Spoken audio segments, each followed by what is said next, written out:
In the Derek Chauvin trial today, the prosecution examines the former Minneapolis police officer's use of force and whether kneeling on Mr. Floyd's neck for more than 9 minutes violated protocol. Special correspondent Fred DeSam Lazaro reports, and a note. This report contains disturbing images from Mr. Floyd's death that were shown during testimony. You swear or affirm? During the sixth day of testimony in the Derek Chauvin trial, prosecutors called Minneapolis Police Chief Medaria Arradondo to the stand. Up until May 26, 2020, an individual named Derek Chauvin was a Minneapolis police officer. Is that right? That is correct. The city's top cop, who fired Chauvin after the death of George Floyd, is the first African-American to hold the position. Chief Arradondo spoke to alternative methods Minneapolis police officers are trained in, including de-escalation. De-escalation is providing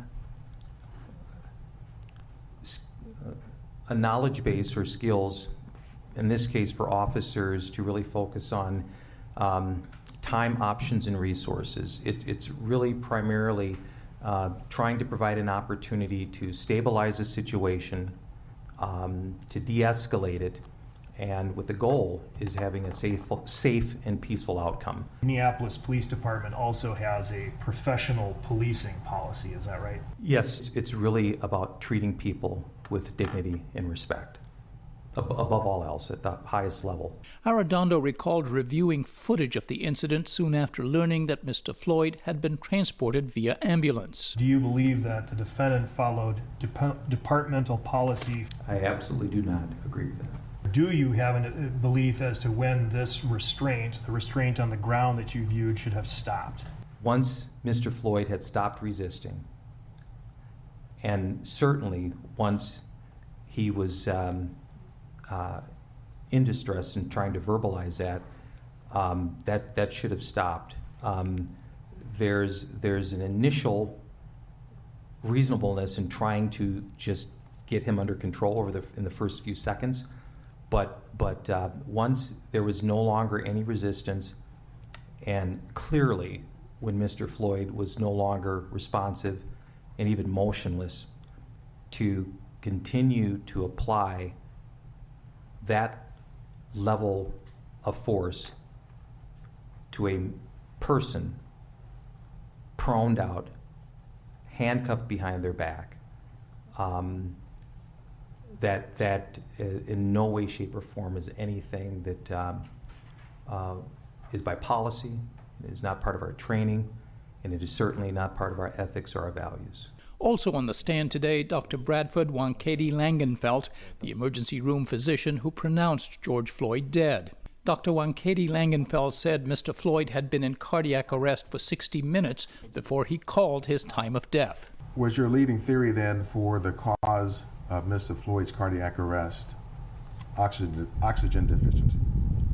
That was one of the more likely possibilities. I felt that at the time, based on the information I had, it was more likely than the other possibilities. The cause of Floyd's death is a key argument in the case, with prosecutors saying that oxygen deprivation was caused by Chauvin's actions. Defense attorney Eric Nelson has argued that a drug overdose, along with an underlying heart condition, were responsible.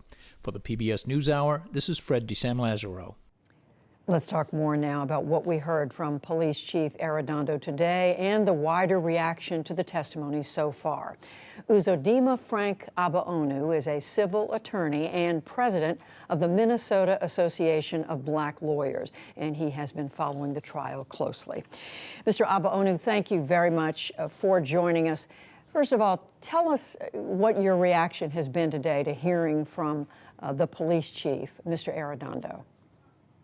Thank you for having me. And I think today is one of those days where it kind of comes full circle in a little bit, because Special Prosecutor Jerry Blackwell said he's going to provide us a bouquet of humanity and show us people who witnessed this accident, this murder.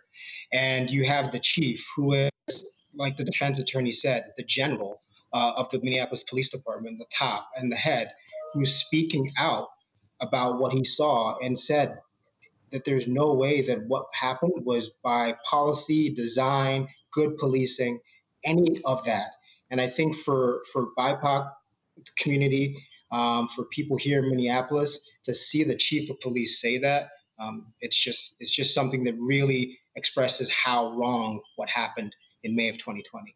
And what's the significance that this is coming from the chief of police? I mean, how unusual is it for someone in his position to be testifying against one of his own, in this case, former officers? Highly unusual. And when we think about this, having him testify really speaks to this community. You heard the chief. He's from Minneapolis. You know, he was born and raised here, and he rose up from the ranks, and now he is chief. So he speaks not only to the Minneapolis community as a whole, the Minnesota community as a whole, but the Black community here in Minneapolis and Minnesota and in the world around. So having someone of his ranking status speak out, again, my words would not do it justice.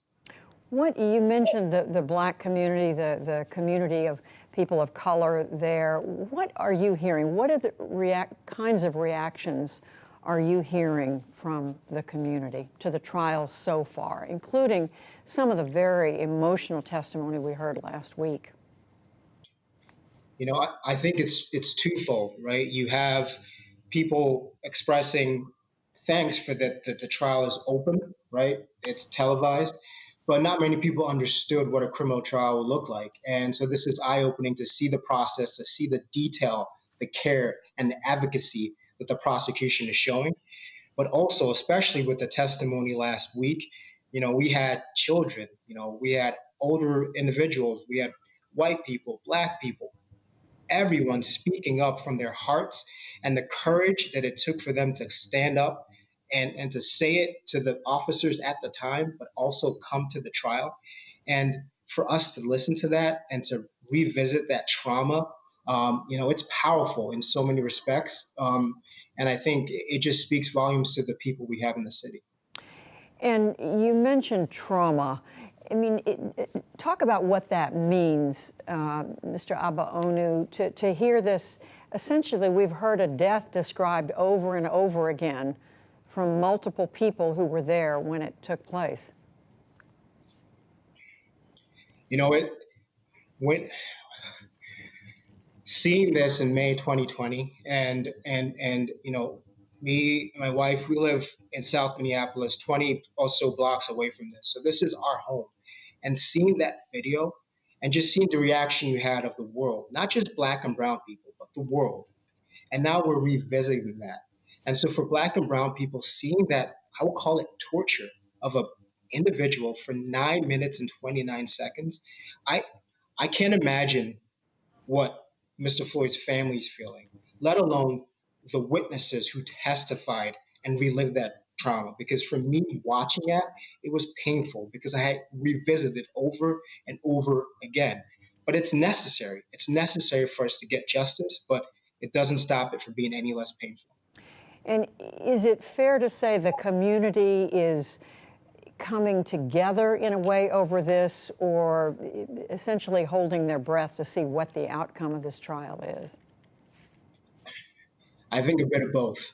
Honestly, I think that having the wide variety of individuals who have testified so far shows that there's a lot of support for the prosecution in this case. But, you know, I wouldn't lie to you to say that this has happened to Black folks over and over again. And we've asked that there be some justice and some change. And we haven't really gotten that in a lot of circumstances. So there are people holding their breath and hoping that justice will be served in this instance. And this is the arena. This is a chance for that to happen. But I among others, would probably say I'm waiting for the day when the jury tells us their decision, because you just never know. But I'm hoping, based on what we've seen, that we do touch people and they understand that this was murder. Frank Abaonu, who is president of the Minnesota Association of Black Lawyers, we thank you very much. Thank you.